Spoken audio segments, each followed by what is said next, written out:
All right, welcome back to the deep dive. You know how we do things here. We're going to take a deep dive into some fascinating stuff. Yes, But first, don't forget to hit that like button and subscribe to the channel. of Click that bell course. icon so you know when the next deep dive is ready. Yeah. Today, we're going to be talking about the Non-Proliferation Treaty, Okay. or the NPT, for those in the know. Right. Now, this is something really important for anyone interested in international relations, Absolutely. especially those UPSC aspirants out there. You know who you are. Yeah. Think about it. A world where just anybody can get their hands on a nuclear weapon. It's a scary thought. Yeah, it's a pretty scary thought. Yes. Luckily, that's where the NPT comes in. Right. It's all about preventing that nightmare scenario. Exactly. So joining us today, we've got our expert to help us break down this complex world of nuclear diplomacy. I'll do my best. So let's start with the basics. What exactly is the NPT trying to achieve? Well, the NPT, you can think of it like a global agreement with three main goals. First off, it's trying to prevent the spread of nuclear weapons. Makes sense. That's the non-proliferation part. Right. Second, it encourages the countries that already have nuclear weapons to get rid of them. Yeah. That's disarmament. Right. And third, promotes the peaceful use of nuclear energy. Okay, so like using it for power and stuff, not blowing things up. Yeah, exactly. Things like power generation, even for medical purposes. That's amazing. I mean, to think that almost every single country in the world has signed this It agreement. really is remarkable. Look. 191 countries, to be exact. 191. It sounds like everyone's on board with this whole avoiding nuclear war thing. Yeah, you'd think so, right? It really shows how seriously countries take this threat. Okay, so who are these outliers? Why haven't they signed on? Well, you have to remember that the treaty recognizes five, what they call nuclear weapon states. Oh, okay. That's China, France, Russia, UK, and the US. The treaty actually allows them to keep their nuclear arsenals. Wait, so these five get to keep their nukes while telling everyone else, no, not for you. You see why it's complicated, right? It definitely raises some questions about fairness, for sure. Yeah, just a little bit. And I'm guessing this is why some countries haven't signed. It's a big part of it. Like India, for example, they've chosen not to sign. And they've always been big on advocating for global disarmament. Exactly. Their stance is basically, look, if you won't disarm, we can't just sit here and be vulnerable. Yeah, that's totally understandable. Right.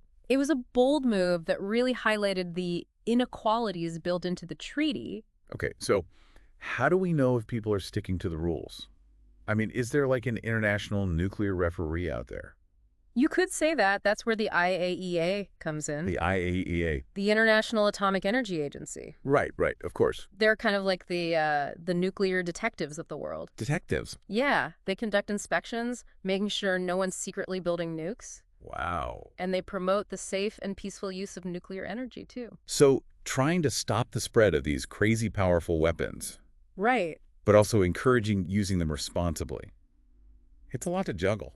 It definitely is, especially with, all the global tension and countries wanting more energy independence. It makes you wonder, has the NPT actually worked in stopping nukes from spreading? I mean, we've got North Korea, right? They just went ahead and built them anyway. That's the question, isn't it? And honestly, the answer is complicated. The NPT isn't perfect. I guess nothing is. Right. North Korea definitely shows that there are limitations. So what's not working? Why hasn't it been as effective as we might hope?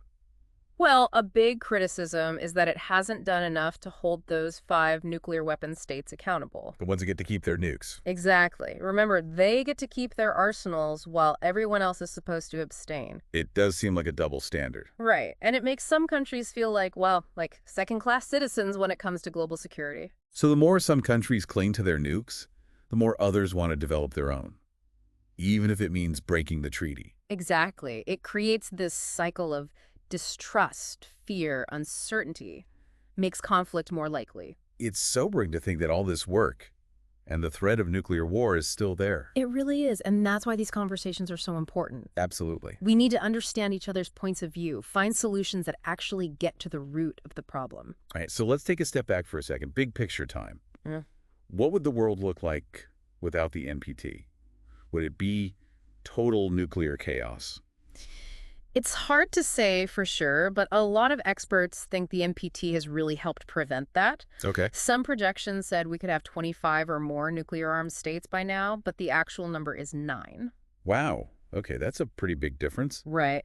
So, yeah, even with its flaws, the NPT has probably made the world a safer place. So it sounds like it's this balancing act. We need to listen to the countries who feel the system is against them, like India, but also acknowledge that the NPT has done a lot of good in preventing a nuclear free-for-all. You got it. It's complex, no easy answers. But one thing's clear. The future of the NPT depends on whether countries can learn to trust each other, work together. And find solutions that benefit everyone. Absolutely. And, for all those UPSC aspirants out there, this is a perfect example of how international relations work in the real world. Right. It's not just about memorizing facts and figures. Well, It's about understanding all the little details, the competing interests, the challenges of finding common ground when everyone's got different ideas. couldn't have said it better myself. So what's next for the NPT? Mhm. What are the big challenges that are going to shape its future? One of the biggest challenges is figuring out how to strengthen the NPT while making sure the countries who feel left out are heard. That sounds incredibly difficult. It's not easy. There are some ideas being thrown around, though. One is to push for more concrete action on nuclear disarmament from those 5 nuclear weapon states. Okay, so actually doing something, not just talking about it. Exactly. Actions speak louder than words, right? Especially with something as sensitive as nukes. Makes sense. What else? Well, there's also this idea of expanding nuclear weapon-free zones. What are those? There are areas where nukes are completely banned.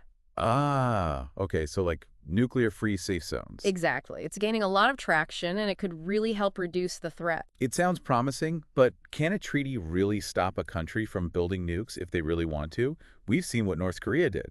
It's the big question, isn't it? And there are no guarantees. North Korea showed us that. So it's not so much about having perfect control, but more about setting standards, encouraging good behavior. Yeah, that's a good way to put it. The NPT creates this framework, sets expectations. It doesn't force countries to do anything, but it does open the door for dialogue, for diplomacy, hopefully for resolving conflicts. So the NPT's success relies on a lot of things. Strong global cooperation, a willingness to fix the inequalities, and a shared commitment to a world without nuclear weapons. You got it. It all comes down to political will and global leadership. If countries can put aside their differences, work together, the NPT can help us avoid disaster. It gives you hope that even in a world that often feels very divided, diplomacy can still make a difference. Absolutely. And that's a message for everyone, especially those UPSC aspirants. Right. Understanding these complex situations, how power works, how important international cooperation is. It's not just about passing exams. No, it's about equipping yourselves to understand the world, to face its challenges head on. Well said. And on that note, we've reached the end of our deep dive into the Non-Proliferation Treaty. It's been a journey. It really has. We've covered a lot of ground today, from how the NPT came to be, to the goals it's trying to achieve, and even the limitations and challenges it faces in a world that's constantly changing. We've also seen how the NPT isn't just some dusty old document. It's something that affects everyone, everywhere. And for those prepping for the UPSC, I think this has been a great starting point for understanding the NPT and its role in international relations. Definitely. The NPT is a big part of the GS2 syllabus, and really grasping it can be a game changer for those exams. But more than that, understanding the NPT, it's about gaining the knowledge and skills to make a difference in the world. It's about being an informed citizen, understanding the challenges we face, and working towards a more peaceful and secure future. Absolutely. So let's recap the main takeaways from our deep dive into the Non-Proliferation Treaty. First, even though it's not perfect, it's done a lot to prevent nukes from spreading everywhere. Right. Second, it's got some big challenges ahead, especially making sure all countries feel like they're treated fairly or getting those nuclear weapon states to actually start disarming. It's about walking the walk, not just talking the talk. Exactly. And finally, the future of the NPT depends on all of us working together to build a world without the threat of nuclear war. A world where diplomacy and cooperation are the guiding principles. And that's a future worth fighting for. Now, we want you to keep exploring this topic. Keep thinking critically about these complex issues. The more we understand, the better equipped we'll be to find solutions. We can't just leave it to the experts. Everyone has a role to play. And that's exactly what the deep dive is all about. Getting you thinking, getting you engaged.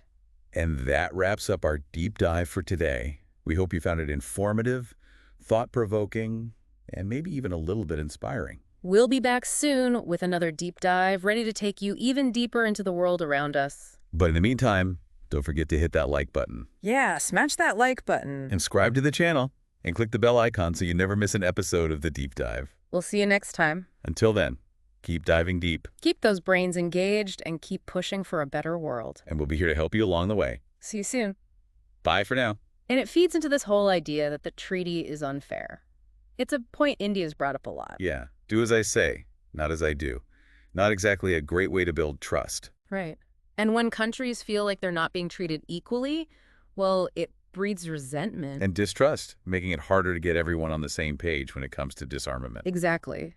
And that lack of trust, it's dangerous. Creates a climate of fear, uncertainty, makes it more likely that small conflicts could escalate. Potentially even leading to, well, the unthinkable. It's a scary thought, and that's precisely why these conversations, these dialogues are so important. We need to understand where everyone's coming from, find solutions that actually address the root causes of the problem. Absolutely. Okay, so let's zoom out for a moment. What if the NPT didn't exist? Would we be living in some kind of nuclear Wild West? Dozens of countries with their fingers on the button?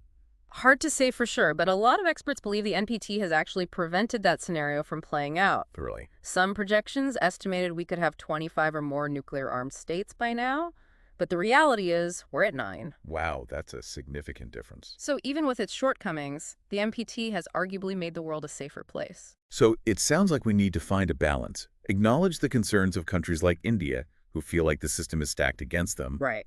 While also recognizing the good that the NPT has done in preventing a full-blown nuclear arms race. You've hit the nail on the head. It's complex, no easy answers.